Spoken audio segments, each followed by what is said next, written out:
Welcome to Fabulous Women Over 40, hosted by celebrity stylist Kara Allan. Join Kara as she interviews amazing women, sometimes younger and amazing men as well, in their 40s and beyond. Here's Kara with our Fabulous Woman of the Day.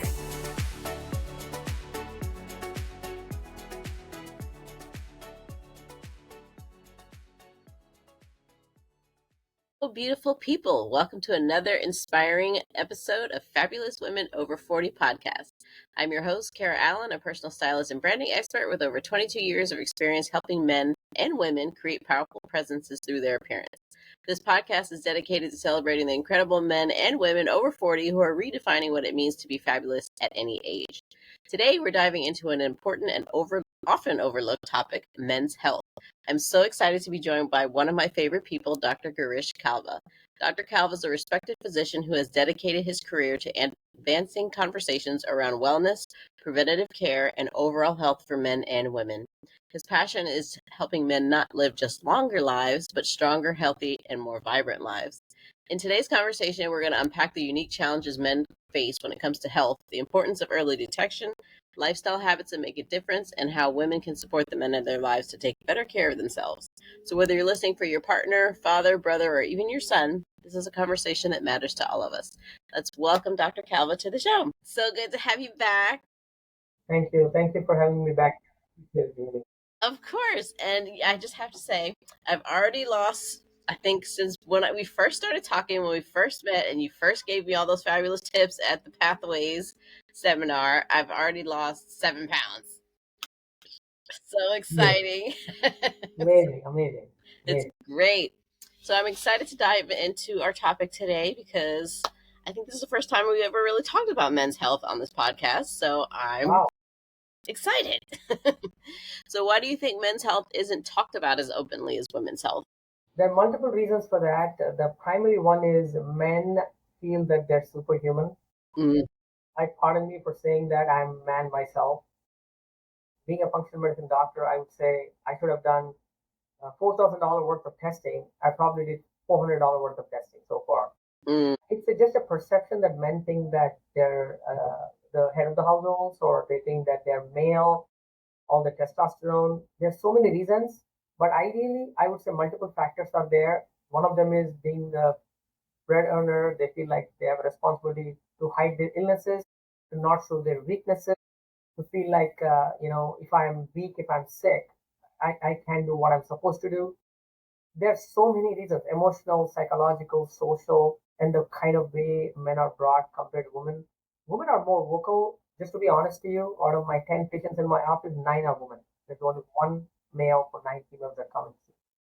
And those men that are coming to me are coming with a symptom or a sign that is pretty advanced in illness, because they try to use over-the-counter supplements, they try to tweak their diets, they try to adjust things to see how long they can push seeing a doctor or taking medical attention. I'm not generalizing this, but in general, most men wait till they feel like, okay, it is time to see a doctor. That is terrible. That's all I can say. So what's the most important annual or routine screenings that men should be getting by the decades, like 30s, 40s, 50s? Okay. So things have changed over the years. 100 years ago, men were not this unhealthy than before. Now there is a lot of male obesity. There's a lot of male sleep apnea. There's a lot of male drug use, substance abuse, and these have become very, very common. When I say substance abuse, please don't think that I'm talking cocaine, heroin. Those days are not what I'm talking about. I'm talking about simple things like caffeine, gluten, THC, sugar, and energy drinks. These are simple things that even teenagers are just overdoing, and we have normalized using all these in an everyday life. We think that taking 6 cups of coffee is normal. We think that drinking 2 monsters and 1 energy drink is normal. We think that doing THC at bedtime and using it for sleep and recreation anxiety is normal. We have normalized so many things, but underlying there is a lot of inflammation, anxiety, stress, not eating enough food, not getting enough sleep, getting overworked, getting overstressed, but they're just pushing along and chugging along without worrying about their own health. That is the biggest worry I have for the future generation, including the men of this age who are 20s, 30s, and 40s. So when it comes to tests, I would start with a questionnaire and say, where am I with my life and what am I doing with my sleep, energy, diet are the three basic things they should start. If none of these are optimal, they should definitely go and see a functional medicine or integrative medicine practitioner and start with lab work. As simple as that. There are so many ways we can do blood work. We can do cash labs and we can do something like function health. The other day you did function health labs. We can start with that $499 for function health. They can come to my office and do a lab panel. There's so many wellness panels that we can do. We can do those quiet labs and see where we are going. But labs are going to be all normal if you do routine labs like what they go to a conventional medical doctor. They have to find a functional or integrative medicine doctor to go and look after disease that is going to come. You always have to do predictive analytics. That means the labs are showing the abnormals, but the doctor or the practitioner who's reading them is first of all not aware of them. But if you're not asking a person who doesn't know what they're checking for, then how are they going to tell you you're abnormal? You are 250 pounds, right? And your labs look normal. Then what is wrong? Why are you 250 pounds is the question. Yeah. So coming to decades, I would say getting a kidney panel, a lipid panel, a liver panel, vitamin D, B complex vitamins, checking for antibodies, and checking for testosterone levels at every age. Previously, testosterone used to drop in the 50s and 60s. Now it's dropping as young as 20s because of high rate of male obesity. And that is really, really scaring a lot of researchers and doctors and scientists all over the world. So, I see a lot of people drinking, like you said, the Monsters and the Red Bulls. So what's the bad effects of drinking too many of that kind of stuff? So as you know from how we talk in the office and in the pairs, it's always root cause analysis. You have to ask, why are you drinking the Monsters in the first place, right? Drinking the Monsters is not a problem. If you're needing two Monsters to get through the day, then there is an issue of fatigue.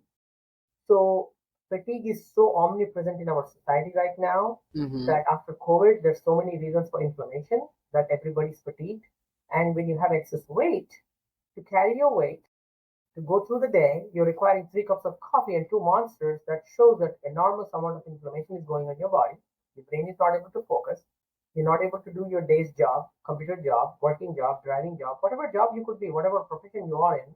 Right. The Monster drinks have stimulants, colors, dyes, aluminum, BPA, additives, and excessive amount of caffeine, and these can cause cardiac arrhythmias, electrolyte deficiencies, high blood pressure, sometimes even sending you to the emergency room with an acute cardiac event. So when you do too much of these stimulants, you're stressing your adrenal glands, causing adrenal stress. And when you keep doing this for years and years, you get adrenal fatigue. After that, once your adrenals are shot, you can do whatever, they're not coming back. So that is the biggest side effect I see from long-term use of Monster drinks, apart from heavy metal toxicity, overstimulation of the adrenal glands, and fatigue that eventually gets so worse that you will have a major cardiac event. That is no bueno. And then what about overuse of THC or marijuana or any of that? So the recent studies are showing that overuse of THC does cause cardiac disease. And again, why do people use THC? The most common indications are insomnia and anxiety. People are still doing it for recreation too. But if you have insomnia, you got to go find out why you have insomnia. Is it from the 6 cups of coffee or 3 Monsters that you drank? Or is it because of stimulants like Adderall? Nowadays, Adderall is being popped by candy for students taking exams, for nurses taking exams, for anybody preparing for tests, for people doing their work, people who are doing high intensity work, like news reporters, press reporters, TV hosts. The list is endless. Everybody wants to be on Adderall, and a lot of states are now, working on telling pharmacies not to have doctors prescribe it, but it has become like candy. So all these stimulants, caffeine, and Monster drinks are being used along with THC. They're doing stimulants during the day and THC during the night. That is what is happening. So when you do these things and don't know why you're doing that, that's where you're missing all these problems. And men are the most susceptible for it's hidden disease, and they're getting high blood pressure, they're getting thyroid problems, they're getting heart disease. That is the biggest end effect. Men are getting thyroid issues too? So, like you said, I do a lot of thyroid problem diagnosis in my patients. I have taken care of patients with excess weight in the last 7 years. I'm telling you what my experience is based on what I have done with my patients. 9 out of 10 men who are overweight or obese have a thyroid problem. The usual history is I've got these, problems with sleeping. I'm eating all day long. I'm not able to stop eating. My cravings are too much. The reason for that is sleep apnea. And why does sleep apnea come? Because your thyroid is not working. If your mom has a thyroid issue, you have autoimmune disease, you can get thyroid problems. If you have massive iron deficiency from sleep apnea, that can also fail your thyroid. The earliest sign of that could also be like high cholesterol. Thyroid problems cause high cholesterol, and a lot of doctors don't know this. 10 years before somebody gets a thyroid problem, your LDL and total cholesterol and triglycerides go up. So the gods have made a process with our human body which doctors fail to recognize. It's a knee-jerk reaction that you have high cholesterol and go to the doctor's office, they put you on a statin. They put you on a low-fat diet. They say, go and eat healthy. Nobody eats healthy because we are surrounded by unhealthy food. So it is medications. And when you take a statin, it causes weight gain, sugar cravings, and it lowers your testosterone, and all your sex hormones are depleted because testosterone lowers the fat in your blood, but your hormones are made out of fat. So that's the indirect connection. So having said that, thyroid problems are common in men as well, especially overweight, obese men, or if your parents have a thyroid problem, or if it runs in your family, or if you have obesity. Wow. And they don't know it. That's crazy. They don't know it. The average time that it takes for a practitioner to diagnose a thyroid problem is 7 to 10 years. Sorry, my thing went off. That the GPS was stunned too that that there was a problem. The doctors don't know that. Well, so and coming to a functional medicine doctor and having you check all of those things is going to be the best idea, right? That's the initial idea. Seriously, like you did the lab yourself. Thyroid testing involves 15 different labs, whereas Western medicine insurance companies allow one test. It's called thyroid stimulating hormone (TSH). The cash price of that test is $6. $6? That's all it is. Yeah, insurance companies do that test and say it is normal. You don't have a thyroid problem. That's it. That is a classical Western medicine way of looking for thyroid problem. I'm not saying that is inaccurate or that's wrong or that's not the standards or the American Academy of Endocrinology does not, endorse more. It's about the population that is having thyroid issues. Yeah. There's 10 million hypothyroid people right now in the country, and there are a lot more that are having subclinical hypothyroidism that is not diagnosed. That includes every obese male who has high cholesterol and has a family history of thyroid problems, or at least Hashimoto thyroiditis. That is not good news. Wow.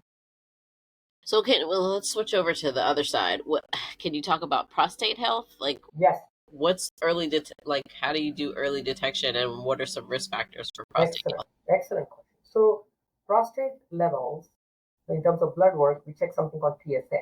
Okay, the total PSA in functional medicine should be 0.7 or below. Anything above that is considered prostate enlargement and abnormally increasing prostate.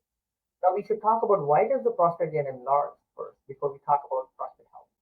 The most common things that enlarge prostate are that have too much hormones.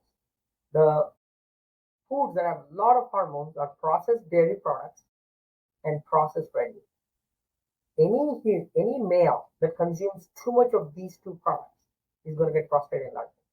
And that will not show up in your 20s or 30s. It starts late 30s, sometimes 40s, sometimes 50s, depends on your family history. And by the time it gets diagnosed as a 50-year-old, it's too late. And they start getting the urinary symptoms, the burning, the running to the bathroom, the difficulty to empty the bladder and stuff like that. So I would start prostate checks in terms of labs as early as 30. I would ration the consumption of milk. I would ration the consumption of processed red meat because milk products that are commercial products that are processed have hormones. Remember that milk comes from a pregnant cow. It has sex hormones. Those hormones stimulate the prostate to grow. That's how prostate gets enlarged. Got it. Same goes for prostate. I didn't realize that. Yeah. So that is how prostate enlarges. So if somebody doesn't have prostate cancer yet, but their prostate is enlarging, is there a way to reverse that by stopping eating the meat and stopping drinking the milk? We can only stop further increase in size. Have you ever seen any woman who has enlarged breast as an adult? A man? A male, no, a female with enlarged breast as an adult, huge breast. See the breast shrink in size if they stop drinking milk? I've never seen that. Well, I wouldn't know. You wouldn't know, right? Unless they told you. No, there's nothing like that. You have to do plastic surgery to remove the excess fat in your breast. Right, yes. And do breast reduction, right? Right. The same goes for the prostate. Oh, so once it's enlarged, you have to do surgery. It is prostate surgery. You can stop drinking too much dairy, consuming too much dairy products, and too much processed red meat. You will at least slow down the growth of the prostate. Yeah. So slowing down is the way to go. If you go to a surgeon and say my prostate is enlarged, and the doctor examines you and the urologist says, okay, we have to slice your prostate down and decrease the size. That's the only way to do it. Yeah. Usually the surgeries are happening in 60-year-olds, 70-year-olds, because that's when it becomes fully symptomatic, right? Man, that's scary. Well, I lost my question on that one. So we cannot reverse it. We can slow it down. If you consume less amount of processed meat and processed dairy, decrease the amount of hormone stimulation of your prostate gland, then definitely there's a chance of slowing down the growth of the prostate. So what's an amount of, say, dairy and red meat that, I mean, none of it is acceptable in a sense, but if you had a amount, what would it be? Like if you said maybe red meat once a week or once a month or something, or have the grass-fed beef and, versus the processed meat, obviously. And processed meats like bacon and all of that stuff. Correct, exactly. So if you're talking grass-fed meat, I would say, 1 to 2 times a week is the most I would do. Number one, it should be grass-fed meat, okay, not processed meat. Right. Number two, processed dairy, when it comes to milk and cheese and yogurt, add up. Yeah. Milk is present in every food, cakes, cookies, bread. There's milk in pretty much every dish and food. So if you add up all the milk servings, there's a lot of milk consumption. God, we're in trouble. Exactly. So I would recommend for men to use milk as a condiment, first of all. Second, try to consume fermented milk products like yogurt instead of straight milk, number two. Number three, try to buy organic products which are less with hormones. They don't do hormones and pesticides and RDGH and all this stuff. Right. Number four, don't overconsume cheese. Number five, avoid the dairy where possible and consume, alternate plant-based milk like almond milk, coconut milk, oat milk and stuff like that with no additives and dyes and sugars and stuff like that. Right. So if you get a chance, avoid as much as you can is my recommendation. Okay. Well, that's food for thought. No pun intended. Okay, heart disease. What do we know about that being the number one killer for men, and what can we do to slow that down and prevent it, and what screenings can people do to minimize their risk? Excellent question. I would tell you my biggest life ambition and goal is to prevent people dying from heart attacks. That's why I moved into lifestyle and preventive medicine. You have to understand that there's a racial propensity for heart disease. Like Asian Indians are 4 times more prone to heart attacks. Caucasians are much less compared to Asian Indians because of the dietary patterns. The history plays a role. If your father or grandfather or anybody passed away early with heart disease, the risk is there. Obese men, or overweight men with diabetes. All these are commonly seen nowadays in 20 and 30-year-olds. But that doesn't mean that they're all going to get heart attacks in their 20s and 30s. Usually it's undiagnosed hypertension and undiagnosed sleep apnea that cause the maximum amount of damage and risk towards heart disease. Hypertension is something which is never going to be diagnosed in a doctor's office on time unless somebody's getting an annual physical. Nowadays, there's no primary care doctors around, so people are going whenever they get a chance, or they do, go to these inspectors when they get cough, colds, and fevers. They see high blood pressure, they think it's from the stress of the infection, and they walk away. Nobody's charting their blood pressure. If you're talking about heart disease and prevention, the first thing I would like every person, whether it's male or female, who's 25 years and above listening to this podcast, I have a humble request for you.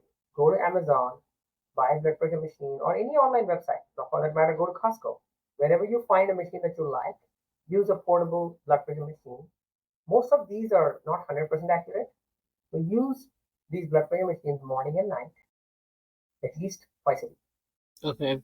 And do that for at least a month or two. If your blood pressures are normal, you don't have to worry about doing it every day. You can do it once a week. Do it every week and start tracking your blood pressure. And if their numbers are high, like say for example, anything above 120 over 80, I would keep an eye on it. I'm not going to treat it. I'm not going to give you medicines for it. But if it stays high and remains high constantly, start tracking them, start writing them on a piece of paper, take them to your doctor, gather attention, find out why it's high. The most common causes for high blood pressure are obesity, sleep apnea, hypothyroidism, excess salt intake, family history. These are the most common causes. If we can reverse all these causes, that silent hypertension that no doctor is treating because no patient is complaining, there are no symptoms for hypertension. There are no. Until it really gets 200 over 120, you don't get any symptoms. No, you'll get a boom. Exactly. You get a massive stroke in the brain and you'll get a bleed in the brain. So when you see that high blood pressure, you got to find out why it is high and go be proactive about it. And that hypertension is something that's going to cause high risk of heart disease. So it's salt intake, it's sleep apnea, it's vitamin D deficiency. So tracking is the most important thing I would recommend all the audience to do. That's number one. Number two, sleep apnea is common as young as in 20-year-olds once you're obese or over. Mm. Men's neck, men's tongue, men's throat, and tissue around the tongue and the back of the throat is all designed to make sleep apnea very common if you're obese or overweight. I think I spoke about this in my last talk. Our tongue gets bigger in size if we are obese or overweight. So our tongue gets obese too. When we sleep, our tongue falls back and that causes sleep apnea. That's normal for all humans. So if your tongue is thick and fat and big, there is a very high risk of sleep apnea. And sleep apnea is one of the most common cause of high blood pressure in men. And the sign of that is when you see the blood pressure 120 over 80, the bottom number will be 85, 82, 87, 92, 85. When you keep tracking, you'll see the numbers. And when you see these high numbers, either you have sleep apnea or you have a thyroid problem. Okay. Last but not the least is heavy metal toxicity. When you use aluminum cans, when you're drinking tap water, when you have pesticides in your blood, when you have heavy metals like mercury and arsenic and all these, they all cause high blood pressure. 30% of all high blood pressure patients have heavy metal toxicity. 30%. That means out of 3 out of 10 people have high blood pressure from heavy metal. So in summary, if your high blood pressure is not controlled, that's the fastest way to get heart disease, apart from high cholesterol. Now, the next topic is high cholesterol. I would say, I just told you, hypothyroidism causes high cholesterol. People get on statin. Statin causes weight gain. So when a patient comes to me and I'm a Western medicine practitioner and I give you a statin, you start at 140 pounds, then you get to 160 pounds. I made your blood pressure worse. I made your sleep apnea worse. I did not fix your thyroid. So I'm doing a disservice to you by not going after the root cause. Right. That's my 2 cents. So with now you spoke about salt. So are we talking about regular table salt or are we talking about all salt? So table salt is the biggest culprit. Iodine salt is a problem. Iodine is very low. There's a lot of thyroid issues, a lot of iron deficiency. Don't get me wrong. But table salt, additional salt, salt as a topping, salt as a topper, salty foods, packaged foods, frozen foods are all culprits. Just because you have a table salt shaker on your table doesn't mean that you're consuming excess salt. Just by the virtue of you eating processed food, you're consuming salt. You have to see labels and read, and you will see the amount of sodium in these labels, and you will understand how much salt you're consuming. So, but I remember we talked, I think before, like Himalayan salt is good, or how about sea salt? Celtic salt is great. Himalayan salt is good. Sea salt, my biggest fear now is mercury and plastics. We are put in the ocean. Now we are going to the ocean, throwing the plastics and the heavy metals and the pesticides into the ocean. Now we are taking the same sea salt and putting on our food and snacks and cookies and cakes and desserts and soups and porridges. The sea salt term looks good, But what about the heavy metals and pesticides? Who's checking for it? Mm. There's no labeling by FDA that this product is heavy metal free. I'll give you a simple example. You go to a store and buy pumpkin seeds that are sea salt. He'll say only two ingredients, no seed oil, only pumpkin seeds and sea salt. But it doesn't say heavy metal free. It doesn't say mercury free. Right. So that is where I want people to be so cautious about sea salt. You have to watch everything. Like it's like you just throw it all in the trash. It's terrible. It's not throwing about trash, it's about moderation. If you're Yeah. making processed food your staple food, then you're asking for heart disease, hypertension, obesity, and metabolic. Yeah. And then you also mentioned vitamin D deficiency. So what should people be taking? Like a vitamin D3 with K2 or what's So the first thing people need to understand is vitamin D levels are being inadequately treated to anybody who's in the temperate or frigid zone. What I mean is, if you're not in the Caribbean islands, if you're not in India, if you're not in any of the tropical zones, you're not getting enough sun exposure. So until proven otherwise, if you're above the sun belt, then your vitamin D levels are low. Low vitamin D is in functional medicine and integrative medicine and in preventive medicine all about autoimmune disease, hypertension, heart disease. So if your vitamin D levels are low, you are at risk for obesity, autoimmune disease, and hypertension and heart disease. As simple as that. White and black. This is my personal experience. People may say this research doesn't support this, but I've done my studies. I've seen that everybody who has low vitamin D levels are hypertensive, and when I start giving them a lot of vitamin D, their blood pressure improves and normalizes sometimes too. So the level should be anywhere between 70 to 100, and I would recommend anybody living above the sun belt to take 5,000 units of vitamin D every day. And do include the K2 in it, or if you're above 40, you need a combination of D3 and K2. If you're below 40, your gut bacteria make enough K2, so you should be okay doing plain D3 if you're below 40. Having said that, even if you take D3 K2 that you're 25-year-old, it doesn't hurt you. You can still take it. It's not a big deal. Vitamin D pulls calcium from the gut and puts it into the blood, whereas K2 takes it from the blood and puts it in the bone. Oh, okay. But there are two parts to the calcium getting into the bone to prevent osteoporosis, osteopenia.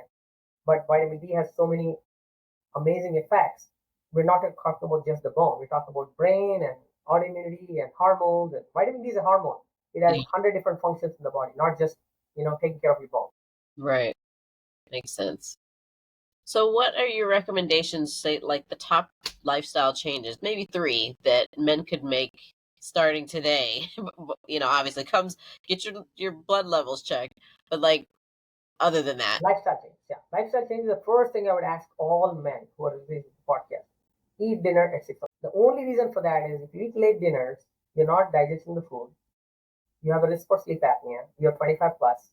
You're already at risk, and then you eat late dinners, you will get acid reflux. Your airway closes. The sleep apnea becomes 10 times worse. That's number one. Mm-hmm. Number 2, cut down on processed red meat and processed dairy. They both cause hypertension, sleep apnea, heart disease, stroke, diabetes. Okay. Number 3, start using exercise as a tool every day to prevent disease. Those are the 3 things I would recommend. Okay.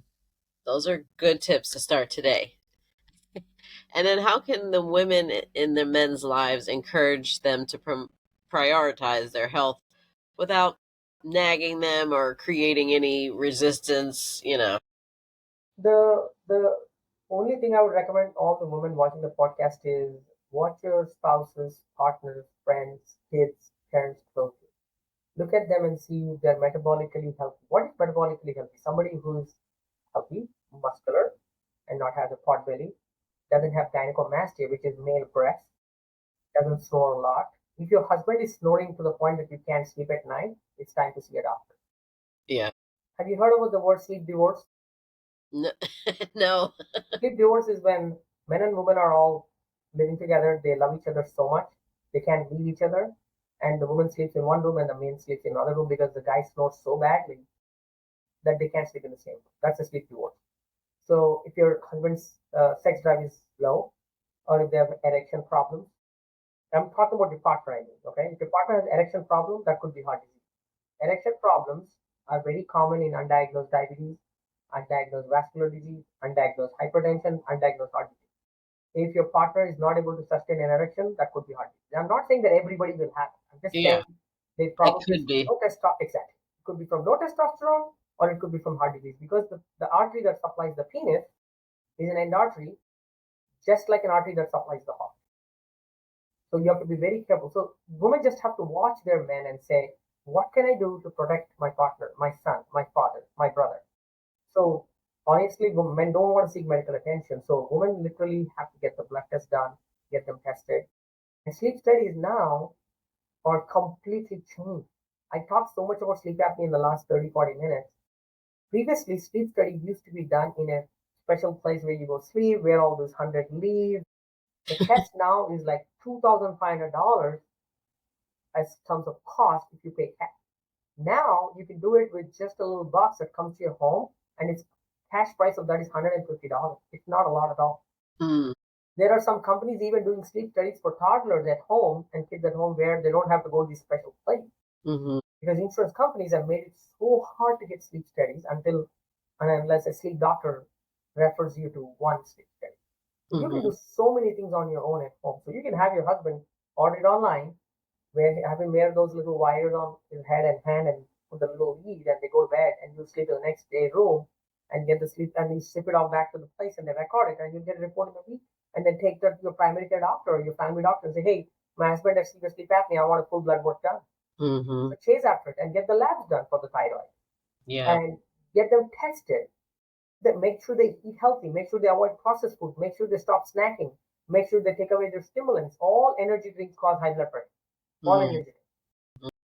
If they already have high blood pressure that are not diagnosed, and you're consuming all these 3, 4 monsters and consuming 6 cups of coffee and soda, that's high blood pressure.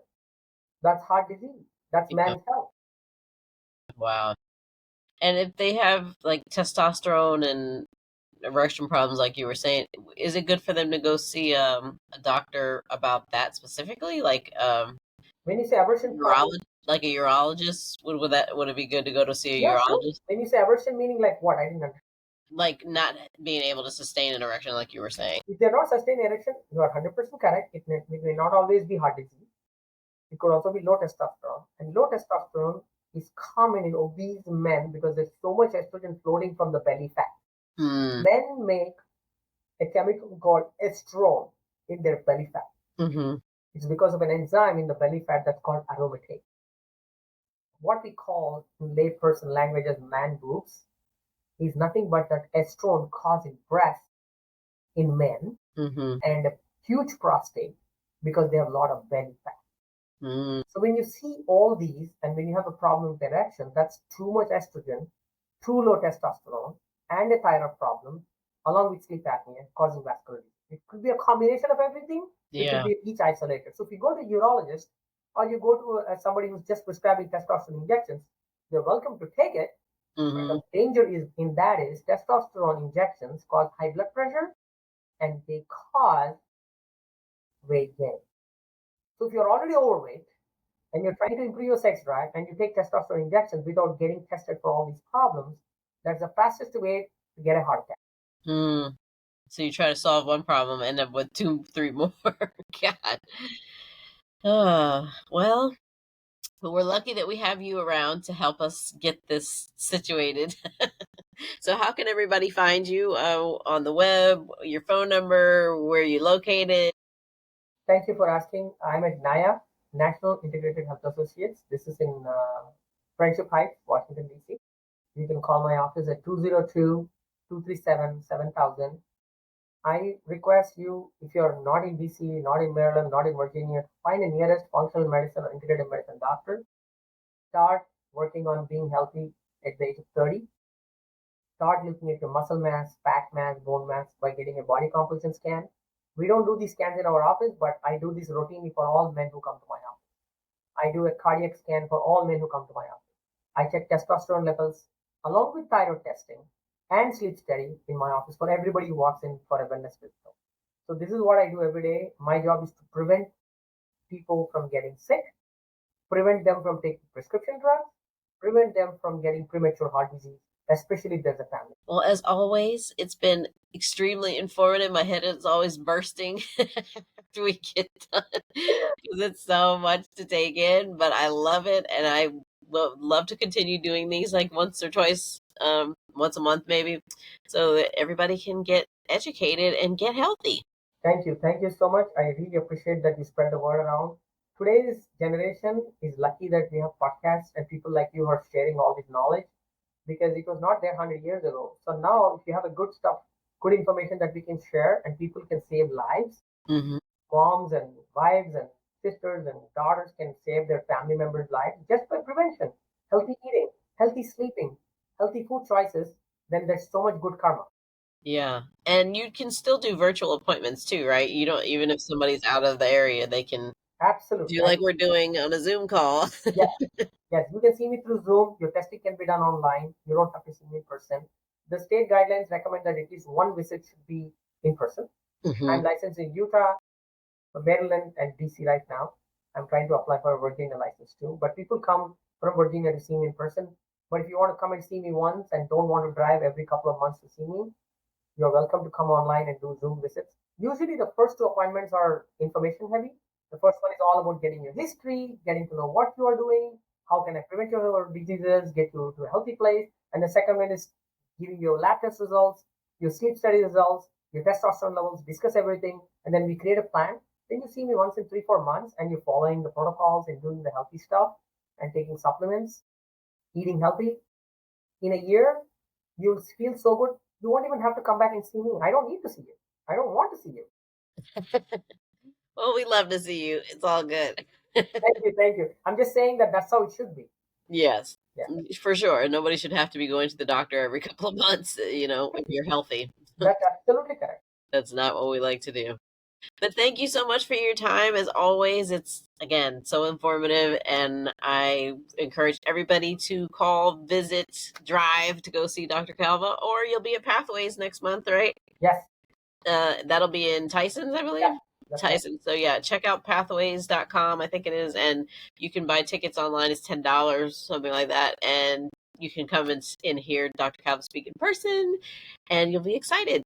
Thank you. One last thing to say, we have a free 15-minute consultation that they can come and they can talk to me on the phone, give their list of problems, and check out what I can do for them. So that's free, and that consultation, at least you get to know what kind of practice I do, how can I help you, what can I do. Yes, perfect. Thank you, Kara. Thank you so much. So great to see you, and we'll see you again next time on the Fabulous Over 40 podcast. Thank Ciao. You. Thank you so much. Ciao. Thank you for joining us today. Please subscribe so you won't miss our next conscious conversation with Kara and her fabulous guests. Follow Kara on social, on Instagram, Twitter, Pinterest, Clubhouse, @Kara Allan, and connect with her on her website at karaallan.com. Also, leave a review if you enjoyed the conversation. Thanks again, and see you next time.